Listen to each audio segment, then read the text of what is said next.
আজকে একটা হটপট নিয়ে বসেছি, দেখা যাক হটপটের ভিতরে কী আছে, সেই রেসিপিটাই আপনাদেরকে দিব।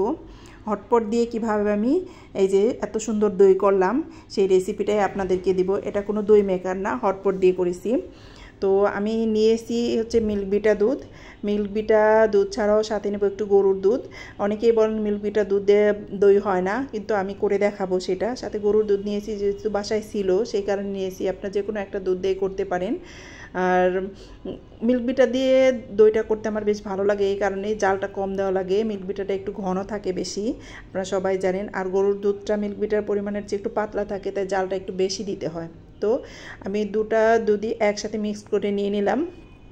এরপরে এই যে দেখুন, জাল দিয়ে একটা বলক তুলে নিয়েছি। একটা বলক তুলে নেওয়া, ভালো করে বলক তুলে নিতে হবে, কারণ হচ্ছে কি এখানে দুধটার পরিমাণটা বেশি ঘন হতে হবে। একটা বলক তুলে নেওয়ার পরে দিয়ে দিব হচ্ছে চিনি। চিনিটা দেওয়ার পরে এটাকে আপনি পরিমাণ মতো দিবেন, কেমন খেতে চান, টক না মিষ্টি সেই পরিমাণে আপনি দিবেন। আমি খুব বেশি টকও করব না, খুব বেশি মিষ্টিও করব না, তাই আমি 3 কাপ 1.5 লিটার দুধে 3 কাপ দিয়ে দিচ্ছি, চিনি দিয়ে দিচ্ছি। চিনিটা দিয়ে ভালো করে নাড়তে হবে, আর ফুল আছে জাল করতে হবে। এখানে কোনো সর পড়া যাবে না, সর পড়লে দই হবে না। এই কথাটা আমার বাবার কাছ থেকে শেখা। এই যে ভালো করে জাল করতেছি আর নাড়তেছি। দেখুন অর্ধেক করে ফেলেছি আমি দুধটাকে, অর্ধেক করে তারপরে যে জাল হয়ে গেছে ঠান্ডা করতে দিলাম। ঠান্ডা করতে দিয়ে এটা হচ্ছে আমার একটা দইয়ের পাতিল, পুরনো একটা দই কিনে এনেছিলাম। সেই দইয়ের পাতিলে আমি এর আগে 2 বারও করেছি। সেটার উপরে ঠান্ডা করে কুসুম কুসুম গরম দুধ, খুব গরম দুধ দেওয়া যাবে না, সেই কুসুম গরম দুধটা পাতিলের উপরে ঢেলে দিচ্ছি।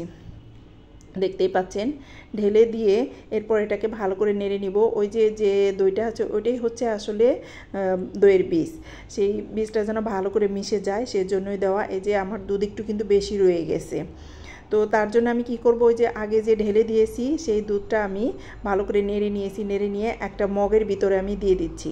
এই যে দেখুন, 1 মগ পরিমাণে আমি এখানে নিয়ে নিব। ওই মিক্সড করা যে ইটা আছে, দুধটা আছে, সেই দুধটা 1 মগ নিয়ে নিচ্ছি, কারণ আলাদা করে এখানে বীজ দিব না সেই জন্য। আর বাকি দুধটা আমি ওই আলাদা পাত্রটায় ঢেলে দিলাম।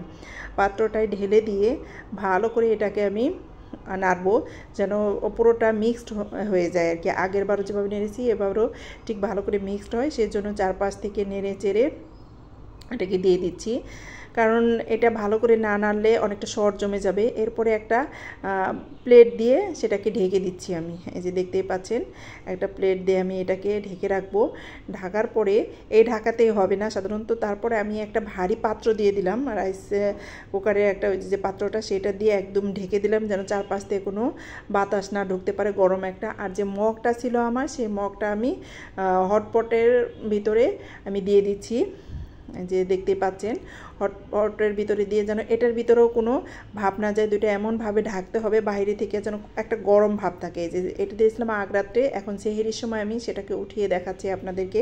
দেখেন কত সুন্দর দইটা বসে পড়েছে, একদম একদম পারফেক্ট একটা দই হয়েছে। খেতেও কিন্তু হাতে করা দই কিন্তু বেশ মজার। যারা যারা নতুন রেসিপি করতে চান এভাবে কিন্তু খুব ইজিভাবে করে নিতে পারেন। আর এই যে মগেরটা দেখতে পাচ্ছেন, আর এই পাত্রটা কেমন লাগলো আমার ভিডিওটা, ভালো লাগলে লাইক কমেন্ট শেয়ার করে পাশে থাকবেন।